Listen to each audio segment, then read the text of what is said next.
around peace. Yeah. Bro, no, I'm saying. Like, so imagine that. I was like, it has to revolve around peace, because if I don't have peace, burn everything else. Everything What else. does everything? So if I have, and I started meeting man with money who was stressed all the time, bro. And I was like, oh, you don't have peace. You got money. That Bentley look amazing. You got peace. You're in the parties, but you don't have peace, so you're constantly complaining to me. And my little broke brain can't understand why a man with a couple million is complaining. Literally. Because the way we've adapted that definition of peace is, if I have all the material stuff that I need, shit's supposed to work out. But then we start to realize that you got to envision heaven, and heaven has to stand on these universal principles. Yes. Of peace, unity, all the lessons that you're talking about. Yeah. Even if you're, I'm into health and fitness, because I realized that when I was in music, I was chasing a childhood dream. Then when I started asking myself, what are my dreams? Away from MTV and everyone else. Yeah. I realized my dreams was to help people heal. That's why I moved out the music industry. Wow. Amongst other things that were happening, I was like, I adopted this dream. This ain't my dream. I adopted it. Because I was the kid that was left in front. Instead of Cartoon Network as Yo MTV Raps.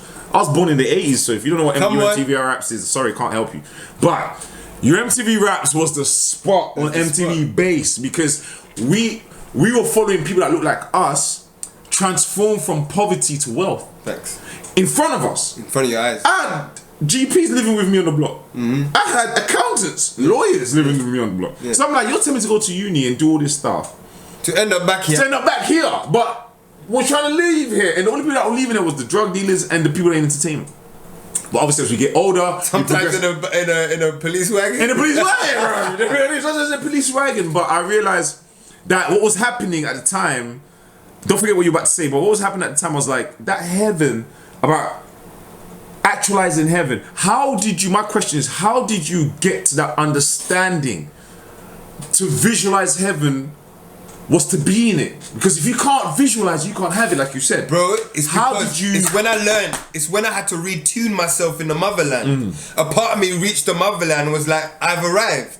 Then when I start parring with people and realizing it's not because we're black and in Africa, everyone's of your same energy. So you gotta go get back, reinstate your moral faculties and principles and guide your experience based on that. To get it. And in doing so, I had to put the same faculties back, but with new definitions that supported the cultural environment. Does that make sense? Facts. With new definitions. And that came with tremendous struggle, tremendous kickback. Because remember, like, it's like when you're fasting and you're trying to starve yourself from nourishment you usually have. You're going to fight back. And so I was doing that energetically. So I was restructuring myself again. And it was in that moment, it was like, yo, like, it's when I also realized that, I realized very quickly that, everyone's experience of Africa is not this one. No, it's not. When I've heard, because everyone is currently shocked at the way I moved to the motherland and how I lived there, and they're like, a lot of people will be scared to do that out there, especially the way people talk about Nairobi and all that. Yeah, bro, because of all the stuff that's been going on with them. And this is something I want the listeners to also understand. There is no place like home has to have new meaning in your life by now. Because the funny thing I realized that the society we live in is very good at, they hide their dirt. Exposed, because when Africa goes through some stuff, it's on front news. Yeah, it's there. Any little thing. But man, not throwing acid in people's face here.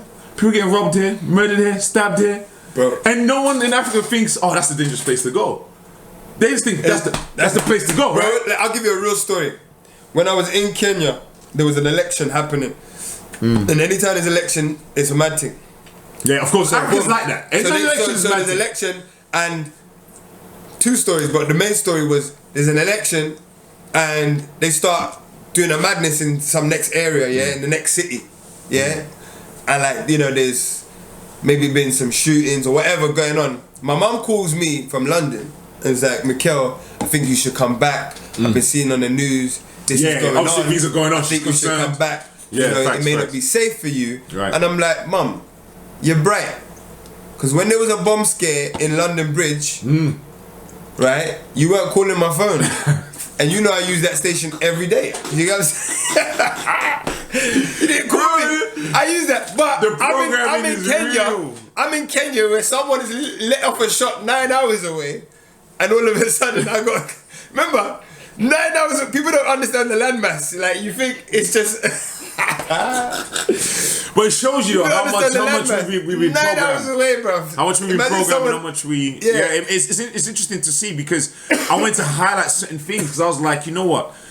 Please understand, like, within your... Whatever you're trying to do, and please understand, this is a character you've been playing for years. It's not all of what you are. This is why Mikel talks about the shadow work, because the shadow work is the infinite potential that is you. Come on, yeah. The infinite potential that is you. So if you're someone that's not confident, someone that doesn't believe in themselves, someone that's a bit timid or whatever the case may be, that's all your role you've been playing for years. Right. But the shadow work is about the infinite potential. You can become the things that you admire or aspire to be. Absolutely. And you can embody the principles, the knowledge in your own unique way. In One thing that shadow work will teach you. Right. One thing, and I got it from the motherland. The motherland gave me my identity back. So you weren't trying to be black when you came back. What was it like? When I came back. When you came back, what was the reception and what was going on? First of all, I need to let you know, like when I came back, right? No, because I used to come back on holiday. Remember, I got my apartment there. Of course, all my clothes are there. I used to come back for a couple of weeks on holiday. Facts. But bro, so let me paint this picture. So I run a company called Village Link Up. We bring people to the motherland every year. That's how that started, because I was gonna launch my album. When I left LA, I said I'm launching my album in Kenya, and I'm doing it on my own. Bun Dr. Martens, I'm doing it on my own, right? Yeah. So that started Village Link Up. Boom, did that amazing trip. So 3 years later, we do the 2019 one, and I'm 3 years deep in the motherland, so it's epic. Yeah. Epic. Then after that, I do a headline concert at New Year's. I'm the countdown artist on New Year's in a forest in the coast of Kenya. Thousands of African people and other people from around the world in the forest, bro. And we're like just with the elements, just out, bro. Just out here. Mad. No ego, no programming. Bro, we just straight to the ball. Mad. A baobab forest at that. So boom. Earlier on that same year, me and my wife have taken a spontaneous trip to Tanzania where we found this lagoon.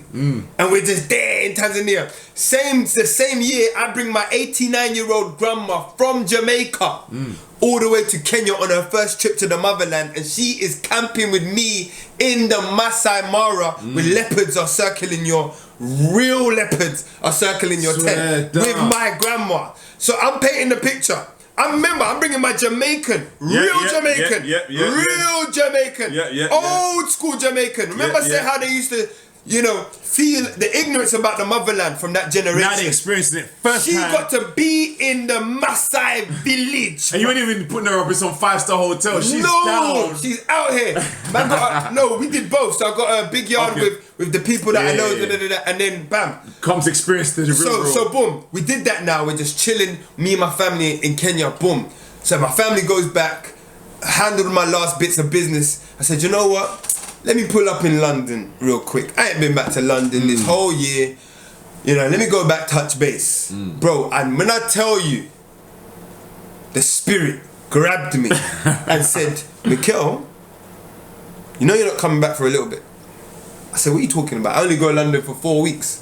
5 weeks max. Mikel, you better book 5 months minimum, and that's just me being nice. If it does work according to... When I came back, bro, COVID. Fuck. Literally 3 weeks after I came back in February. Which about 2019, 20? Yes, 2020. Okay, 2020. I came back February 2020. Oh, so 3 weeks of it. 3 weeks after I came back, bro. We're locking down the country. You're not allowed to leave your house. Wear a face mask. There's no more toilet paper. There's scarcity. Sainsbury's. Don't hug your family. Don't touch your friends. This is the meltdown.